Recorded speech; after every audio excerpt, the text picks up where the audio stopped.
Give me your tired, your poor, your huddled masses, yearning to breathe free.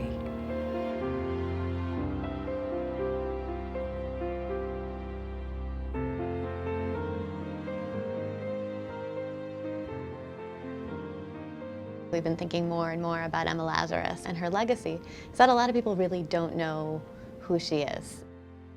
She's most famous for writing a poem called The New Colossus, which is now inside the Statue of Liberty. And as we were exploring her biography, we were able to see that she led such a complex life that actually sheds light on the complications that I think we're living through today. So we thought looking at how Emma dealt with these issues would be inspiring for a new generation. This poem is saying no matter where you're from or what your circumstances, there is no such thing as a good immigrant or a bad immigrant. Everyone deserves to be here. And I think that idea, that very idea, is radical. It was radical then, and I think it's radical now.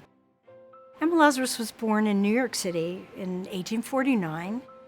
She was the fourth of 7 children, so she grows up in a lively household, one in which education was valued, so she most likely was tutored in her library. One thing that happens in the course of her lifetime is that there's actually an uptick in anti-Semitism. There are people who are saying Jews as a class, Jews as a whole, are X, Y, and Z. And so there were a lot of stereotypes, just as there were stereotypes of many immigrant groups at the time. She had been writing about Jews, she had been writing about her own ancestors. And when the pogroms happened in Eastern Europe in 1881, Emma Lazarus was already churning with the questions about how to be a modern Jew and what it meant to live in 2 worlds. She was the first famous American Jew who had to invent her own way of being Jewish. But for her, first and foremost was kind of the connection she had to Jewish people that she achieved in part through her study. She read lots of history. And also the sense of connection she had to Jews, even if they came from very different class backgrounds or they immigrated from different places. She felt a sense of connection and felt obligated to help newly arrived Jewish immigrants. It was, we could say, a life of tikkun olam, a life of repairing the world, a life of a Jewish mission, but it wasn't a life of religious observance. So she had to think outside the box. And I think her way of life resonates with our contemporaries. In many ways, Emma was always an activist. And I think in some ways that activism comes out through her poems. Emma Lazarus responds to the arrival of many East European Jews who are coming in large numbers. So she threw herself into the cause of welcoming and caring for and educating and finding jobs for Eastern European Jewish immigrants. Even more importantly, she became an advocate in her writing. There's a phrase that she wrote that has been used by other activists, which is, "Until we are all of us free, we are none of us free." When we think about proving one's worthiness to be accepted into this great nation, Emma Lazarus was saying, it does not matter. We welcome any and all. After Emma Lazarus' death, the New Colossus sort of fell out of the limelight until 1903, when her friend Georgina Schuyler was looking for a way to memorialize her and came up with the idea of making a bronze plaque and affixing it to the Statue of Liberty, where it can still be seen. Over the years, I think the poem has become a lot more complex.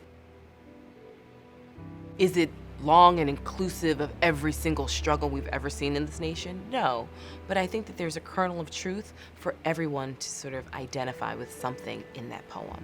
Knowing something about the context in which Emma Lazarus lived and wrote, it helps us to see what a remarkable poem it is and what one person can do to change the conversation. Who is yearning to breathe free, right? Who's been huddled, been poor, been those masses? Who gets to define freedom in America?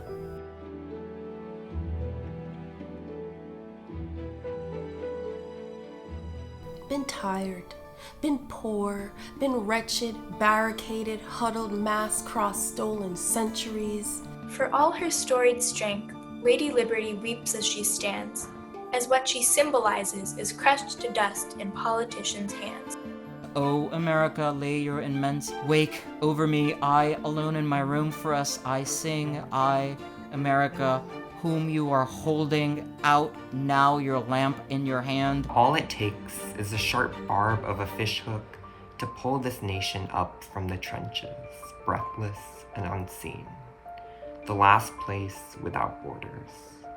I see in my children the entire transcript. I see in them a kind of hereafter. Now the salty mikveh of the ocean laps at her toes, in and out, in and out. Forever she prepares to wed the promise of this land.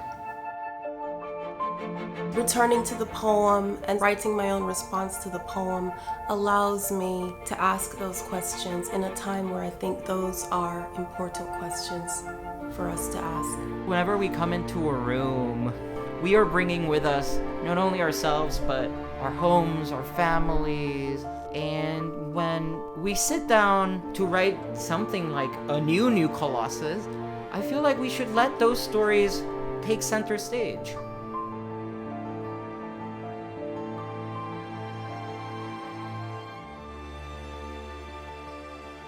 Poetry is inclusive. There isn't borders or fences in poetry. Everyone has a voice, and I think everyone should feel free to use that voice.